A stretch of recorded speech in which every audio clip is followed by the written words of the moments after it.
Hello, today we'll be looking at the Sigma Mini-Wide f2.8 28mm prime lens. This is a manual focus lens. I do not know what year it was manufactured. It was, however, the Sigma Corporation started in Japan in 1961, and they built their factories far north of Tokyo so that they would be away from pollution and near a source of clean water. And they took pride in the fact that they had been able to make glass with no lead or arsenic in it. I didn't know this was a problem, but they solved it.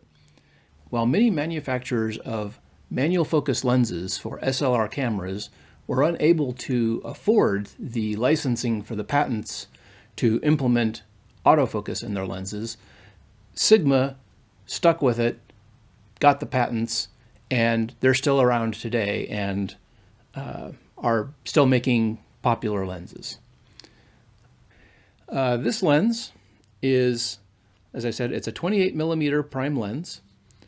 It goes up to f2.8, and the focus ring on it is nice and smooth, but only goes about a half a turn, 128 degrees, which means the distance for being able to focus is smaller, and it's more fiddly to be able to nail your focus than some lenses that I've reviewed that would go 3/4 of a turn. But it's still pretty good, pretty easy to focus. The Aperture Ring used to click. It was sticking, and I took it apart and tried to clean it, and the thing that makes it click was a little ball bearing on a spring that no idea where it went. Now it doesn't click anymore. But it did have half-stop increments on the clicking. There's also this A button on the side here that would make it go into another mode here, but at the moment, after I broke the aperture ring, all it does is it hurts your thumb. Oh well. This lens is made for a Canon FD mount, and I am using an adapter in order to adapt it to my Sony camera. The lens itself only weighs 17 ounces, but that's still kind of heavy for a lens this small, and the adapter adds some weight to that as well. Oh, I forgot to mention the aperture has 6 blades, which now the aperture is stuck again and it's not working. So don't take your lens apart and try to clean it. Let's take a look at some focus charts for this lens. Here we see at f2.8, in the center of the chart, the focus is very sharp. There's no chromatic aberration to speak of, and it's so sharp that I can zoom in farther than the resolution of the image itself, and you can start to see the individual pixels. In the corner, there is very slight chromatic aberration. It's not very much, but the focus is still very good, and there does seem to be a bit of vignetting where the corners are darker than the center of the image. If we go back to f8 and go back to the center, the whole image seems a little bit brighter. I believe that's due to the fact that the aperture was sticking, which is why I took it apart in the first place to try to fix that.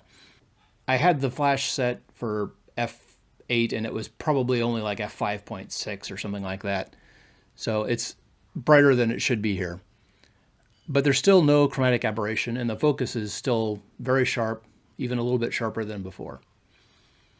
If we go to the corners, the focus is still good, and now we start to see a little bit of chromatic aberration, but still not very much. And the blacks are not as black, but again, I think that's because the flash was a little overpowered for what aperture it was actually at due to the fact that the aperture was sticking. Now let's look at the distortion chart. This is the same chart that I've used for the other lens reviews that I've done. And you can see that there's a little bit of barrel distortion here. But it's not very much distortion. It's still very usable. And if you needed to, you could correct that in post. And here are some pictures that I took with this lens at a local garden. This is probably going to be the last video that I use this garden because I took all of these pictures this summer and just now got around to making the videos. And I've run out of lenses that I've taken those pictures with, and now it is winter. So for the next few lenses, I'll have to find something else to take pictures of. In conclusion, this is a fairly good lens. This is one of the better lenses that I've looked at. Sigma is a well-known brand to this day, and their lenses have stood the test of time. If not for the fact that I had taken the aperture apart because it was sticking, I would probably still use this lens, but now my aperture isn't working. But I was able to find this lens on eBay for $30 to $40. So if you wanted to pick up a copy, hopefully you wouldn't get a copy with a stuck aperture. Well, I guess that's about it for this video. If you like this video, please click the like button and hit the subscribe if you would like to see more videos like this. And I will see you in the next video. Thank you. Well, many manufacturers of manual focus lenses for SLR cameras were unable